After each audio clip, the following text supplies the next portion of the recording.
Collector साहेबांच्या बंगल्यावर ते त्यांच्या कुटुंबासमवेत राहत होते. एक दिवस एक म्हातारी महिला डोक्यावर एक मोठे गाठोडे घेऊन गेटजवळ उभी राहिली आणि तिथे असलेल्या वॉचमॅनला सांगू लागली की मला आत जायचं आहे. तेव्हा वॉचमॅनने पाहिले की तिच्या गाठोड्यात काही खेळणी आणि कपडे होते. त्याने तिला विचारलं की तुम्हाला कोणाला भेटायचं आहे आणि काय काम आहे. त्यानंतर त्या म्हाताऱ्या महिलेने सांगितले की मी तुमच्या साहेबांची आई आहे आणि त्यांना भेटायला गावाहून इथे आली आहे. आता हे वाक्य ऐकून तर आधी वॉचमॅन हैराण झाला होता, कारण त्या आईची हालत खूपच वाईट होती.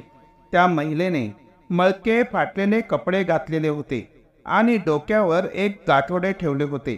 तिच्याकडे पाहिल्यावर त्याला विश्वासच बसत नव्हता की ती साहेबांची आई असू शकते.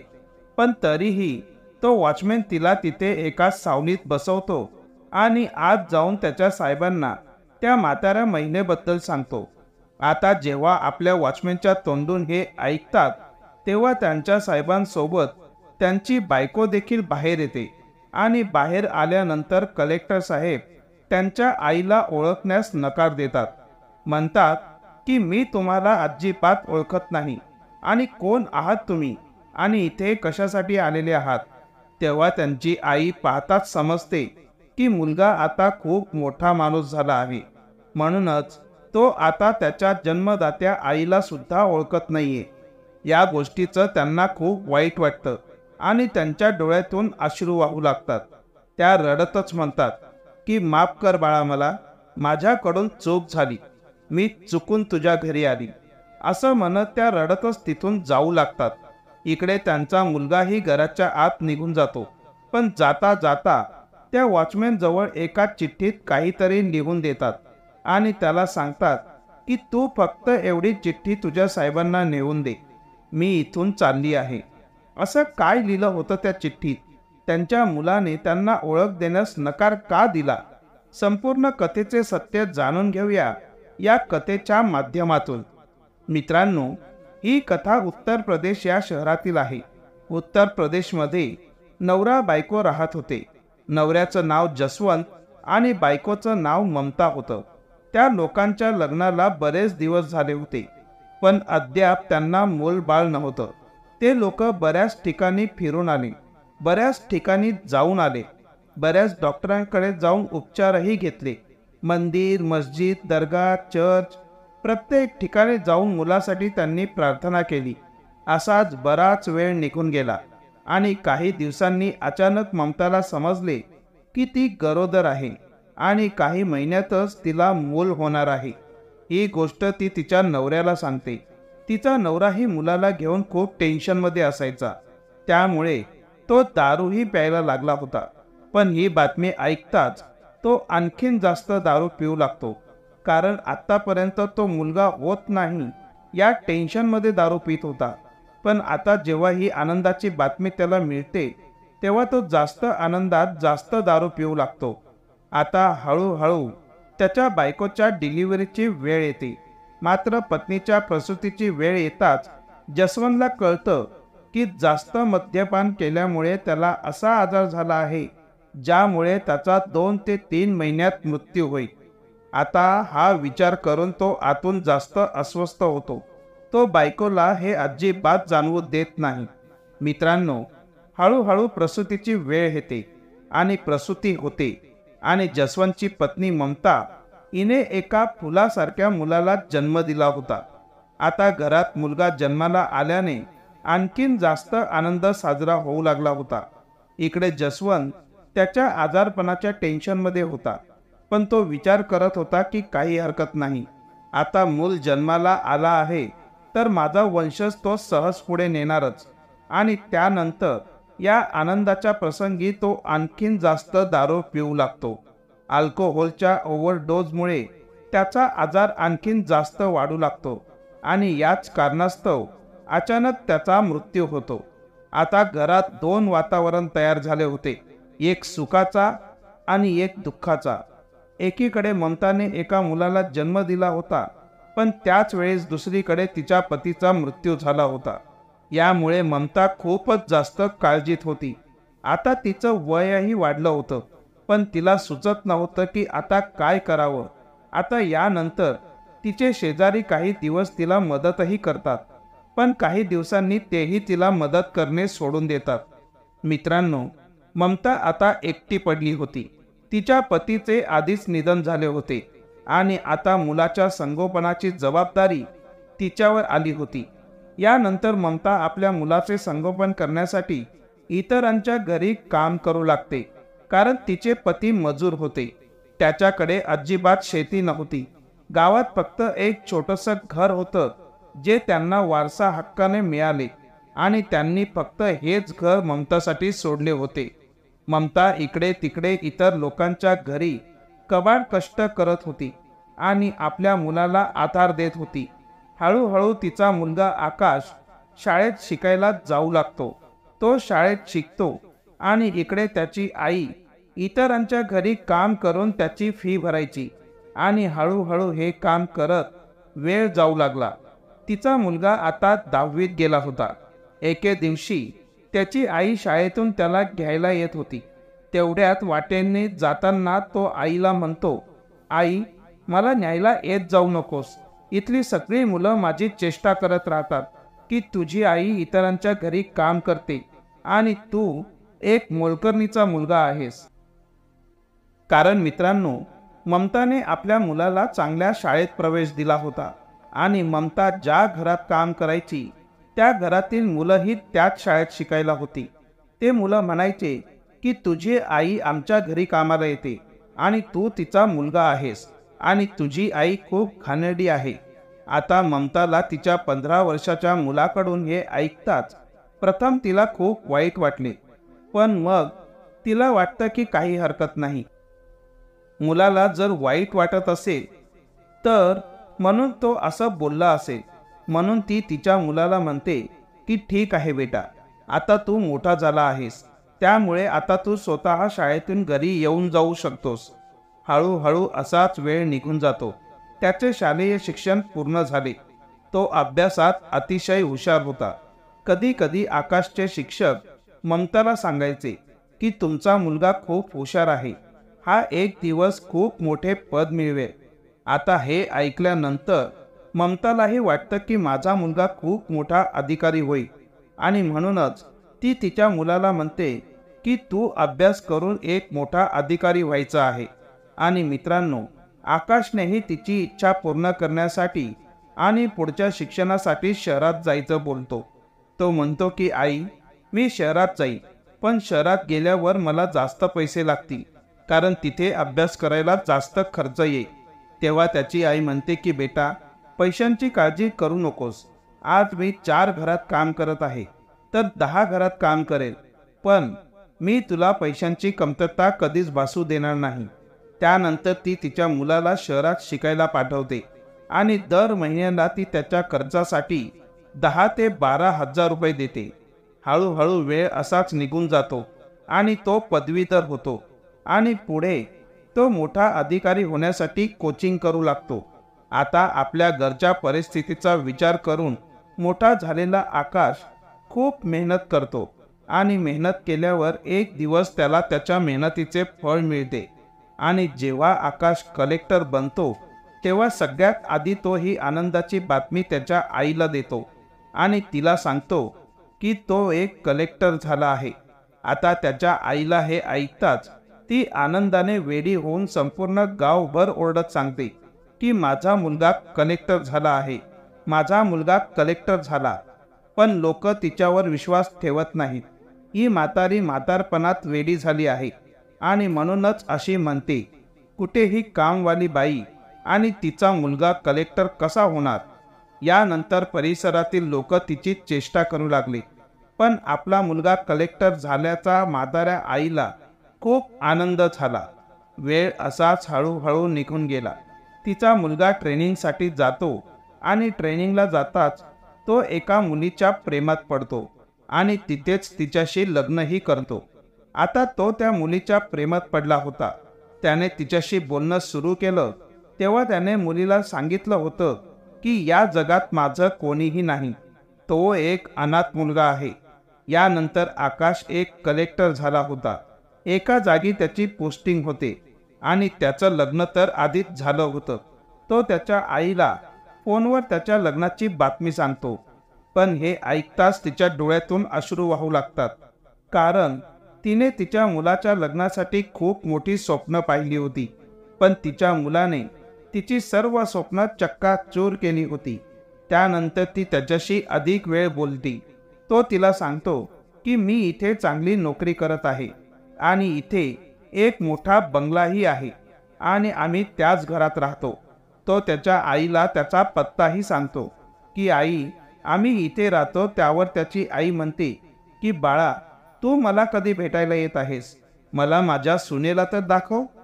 पण तिचा मुलगा तिचं म्हणणं टाळतो आणि म्हणतो की वेळ आली की मी तुला तुझ्या सुनेशी भेट नक्कीच करून देईन. अशीच वर्ष उलटून निघून गेली आणि आज 2-3 वर्षांनी पुन्हा तिच्या मुलाचा फोन आला आणि तो म्हणतो की आई, तुला नातू झाला आहे. तुझ्या सुनेने एका मुलाला जन्म दिला आहे. आता ही गोष्ट ऐकून म्हाताऱ्या आईला आणखीन जास्त वाईट वाटतं, कारण आजवर तिने आपल्या मुलाच्या बायकोलाच बघितलं नव्हतं आणि आता तिला एक नातूही झाला होता. आता हे विचार करून म्हातारी आई जास्त दुखी होती. रडून रडून तिची हालत खराब झाली होती. यावेळेस पुन्हा तिने आपल्या मुलाला विचारलं की तो इथे कधी येणार आहे. सगळे माझी इथे चेष्टा करतात, म्हणतात की म्हातारपणामुळे ती म्हातारी वेडी झाली आहे आणि तिचा मुलगा कलेक्टर झाला आहे म्हणून असं सांगत आहे. तो एवढा मोठा कलेक्टर झाला असता तर तिला इथून कधीच घेऊन गेला असता. पण यांना कोण समजावणार? आकाश पुन्हा तिचे बोलणे टाळतो आणि म्हणतो की आई, वेळ आल्यावर मी तुला तुझ्या सुनेला आणि तुझ्या नातूला नक्की भेट करून देईन. आता मित्रांनो, तिला नातू झाला होता आणि नातू झाल्याच्या आनंदात ममता तिच्या मुलाकडे जाण्याचा निर्णय घेते. पण त्याआधी तिच्याकडे असलेल्या काही पैशांनी ती बाजारात जाऊन तिच्या सुनेसाठी साड्या आणि नातूसाठी काही खेळणी विकत घेते, काही मिठाई विकत घेते आणि त्या सर्व सामानाचं गाठोडं बांधून ट्रेन पकडते आणि मुलाच्या शहरात उतरते. तिच्या मुलाने तिला एकदा त्याचा पत्ता दिला होता. शिवाय तिचा मुलगा या शहरातील कलेक्टर साहेब होता, त्यामुळे तिला त्याचा पत्ता शोधायला जास्त त्रास झाला नाही. तिने एक ऑटो रिक्षावाल्याला तो पत्ता विचारला आणि मुलाचं नाव देखील सांगितलं आणि म्हणाली की मी कलेक्टर साहेबांची आई आहे, मला त्यांच्या घरी जायचं आहे. रिक्षावाल्याचाही यावर विश्वास बसत नाही, कारण कलेक्टर हे खूप मोठे पद आहे आणि त्याची आई अशा फाटक्या अवस्थेत. पण रिक्षावाला तिला त्याच्याकडे घेऊन जातो. ममताला कुठे जायचं आहे याची माहिती असल्याने तिने त्याला तिच्या मुलाचा पत्ता सांगितला होता, जे काही तिला आठवत होतं. त्यानंतर रिक्षावाला त्या म्हाताऱ्या आईला कलेक्टर साहेबांच्या घराबाहेर आणून सोडतो. म्हणतो की आई, हेच ते घर आहे ज्याबद्दल तुम्ही बोलत होतात. कलेक्टर साहेब इथेच राहतात. त्यांच्या घराबाहेर त्यांच्या नावाची पाटी होती आणि नावाच्या फलकावर त्यांच्या मुलाचे नाव मोठ्या अक्षरात लिहिले होते. यानंतर रिक्षा चालक तिला खाली उतरवून तेथून निघून जातो. तेवढ्यात म्हातारी आई घरात शिरण्याचा प्रयत्न करते. तेव्हा अचानक गेटवर गार्ड तिला अडवतो आणि विचारतो की आई, तुम्ही आत कुठे जात आहात? तुम्हाला कोणाला भेटायचं आहे? तर म्हातारी आई सांगते की मला तुमच्या साहेबांना भेटायचं आहे, जो माझा मुलगा आहे. जा आणि त्याला सांगा की तुला भेटायला तुझी आई आली आहे. यानंतर गेटमनचा प्रथम यावर विश्वास बसत नाही, पण नंतर तो विचार करतो की जर खरंच या साहेबांच्या आई असतील तर. म्हणून तो गार्ड घराच्या आत जातो. पती पत्नी दोघंही घरात बसले होते. संध्याकाळची वेळ होती आणि संध्याकाळी तो गार्ड जाऊन त्यांना सांगतो की एक म्हातारी बाई बाहेर आली आहे आणि ती तुम्हाला तिचा मुलगा असल्याचं सांगत आहे आणि ती तुम्हाला भेटायला सांगत आहे. आता जेव्हा आकाशच्या बायकोने हे ऐकले तेव्हा ती लगेच त्याला म्हणते की तू मला सांगितलं होतं की तुझं या जगात कोणी नाही, मग आता ही तुझी आई कुठून आली? पण मग आकाश म्हणतो की मला काय माहीत नाही, चल जाऊन बघू कोण आलंय ते. इथे पती पत्नी दोघंही घराबाहेर पडतात. आकाशची बायको तिथेच उभी होती, पण आकाशची आई आकाशला समोर पाहून खूप खुश होते. तिच्या डोळ्यातून आनंदाश्रू बाहेर पडतात. ती म्हणते की बाळा आकाश कसा आहेस?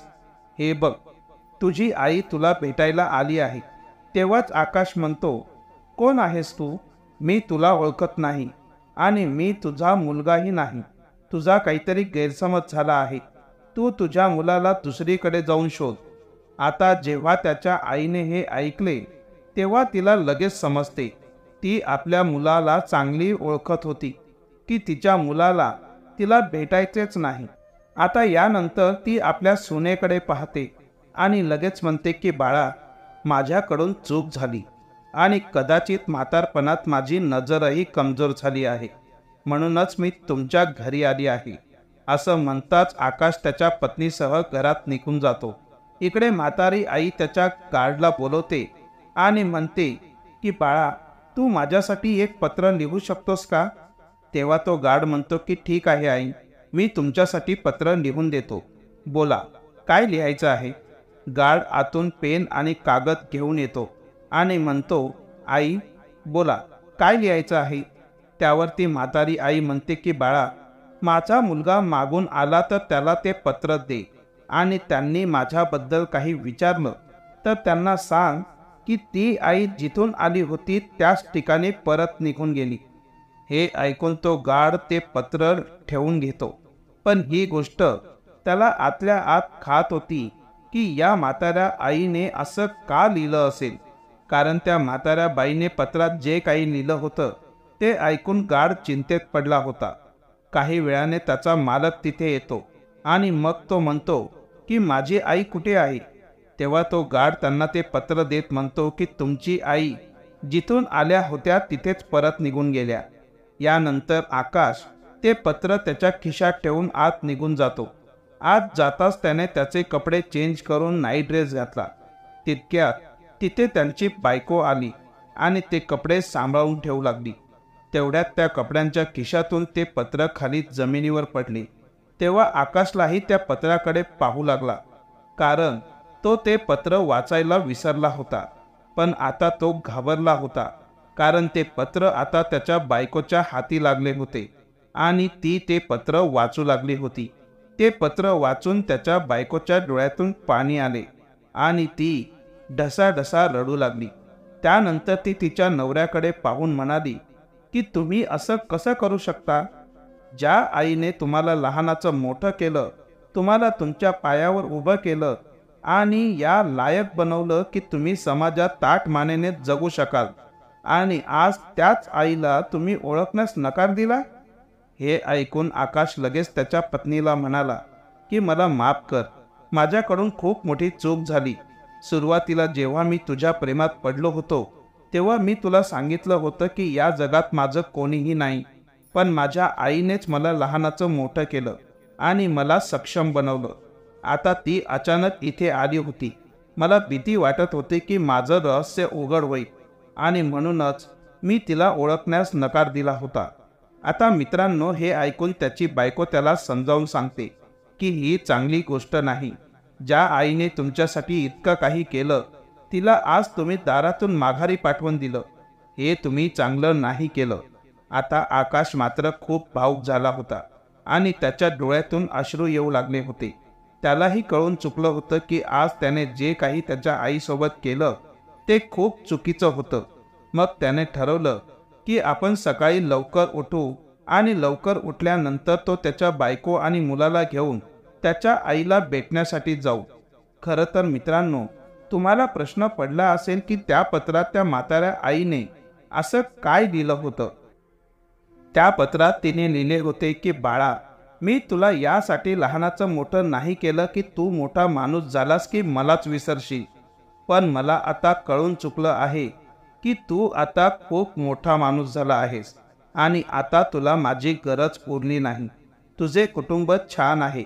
मी देवाजवळ प्रार्थना करेन की तू तुझ्या कुटुंबात आनंदी राहा, सुखी राहा, पण देव न करो तुझा मुलगा उद्या तुझ्यासोबत असं वागू नये. यानंतर दुसऱ्या दिवशी सकाळी पती पत्नी आपल्या लहान मुलाला घेऊन थेट त्याच गावात जातात जिथे त्याची आई राहत होती. तिथे गेल्यावर आकाशने त्याच्या आईची माफी मागितली आणि त्याच्या पत्नीची त्याच्या आईसोबत भेट करून दिली. इथे त्याची बायको सासूच्या पायाला हात लावून तिची माफी मागते पतीच्या या कृत्याबद्दल आणि म्हणते की आई, जे काही घडले ते माझ्यामुळेच झालं आहे, कारण त्यांनी मला सांगितलं होतं की त्यांचं या जगात कोणीही नाही आणि तुम्ही अचानक त्यांच्या समोर हजर झालात.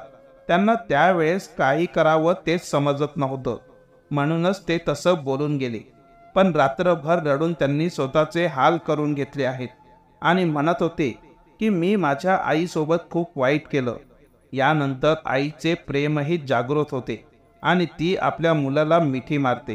त्यानंतर तिथे असलेल्या गाठोड्यातून साड्या आणि खेळणी काढून आपल्या सुनेला आणि नातवाला देते आणि संपूर्ण वस्तीला ओरडून सांगते की हे बघा, माझा मुलगा आला आहे, जो जिल्हाधिकारी झाला आहे. आता त्याला पाहून परिसरातील लोकही गप्प होतात आणि विचार करू लागतात की ही म्हातारी बरोबर बोलत होती, त्यांचा मुलगा प्रत्यक्षात जिल्हाधिकारी आहे. यानंतर जिल्हाधिकारी साहेब त्यांच्या आईला सोबत घेऊन त्यांच्या बंगल्याच्या आत घेऊन जातात. कलेक्टर साहेब ऑफिसला जायचे आणि मागून त्यांची बायको आणि आई दोघीही एकमेकांच्या सोबत आनंदाने राहायच्या आणि ममताजी त्यांच्या नातवाच्या सोबतही त्यांचा वेळ आनंदाने घालवायच्या. तर मित्रांनो, ही होती आजची कथा, जिथे एका कलेक्टरने त्याच्या आईला ओळखण्यास नकार दिला. ज्या आईने त्यांना लहानाचं मोठं केलं, त्यांच्या पायावर उभं केलं. तुम्हाला कलेक्टरबद्दल काय म्हणायचं आहे आणि कलेक्टरच्या आईबद्दल काय म्हणायचं आहे, कलेक्टर साहेबांच्या पत्नीबद्दल काय म्हणायचं आहे? तुमचं जे काही मत असेल ते तुम्ही कमेंट बॉक्समध्ये लिहू शकता, लोकांशी शेअर करू शकता. मित्रांनो, ही कथा ऐकवण्याचा उद्देश कोणालाही त्रास देणे असा अजिबात नाही. ही कथा तुम्हाला सांगितली आहे जेणेकरून तुम्ही या कथेतून काहीतरी शिकावं आणि ते तुमच्या जीवनात लागू करावं. भेटूया पुढच्या एका व्हिडिओमध्ये एका नवीन विषयासह. जय हिंद, जय भारत. मित्रांनो, तुम्ही आपल्या चॅनलला भरभरून प्रतिसाद दिला, भरभरून प्रेम दिलं, त्याबद्दल मी तुमचा खूप आभारी आहे. मला तुम्ही दिलेलं प्रेम शब्दात व्यक्त करता येत नाही, पण तुम्हा सर्वांचे खूप खूप आभार. तुमचे प्रेम सदैव असेच राहू द्यात, हीच हात जोडून विनंती. थँक्यू.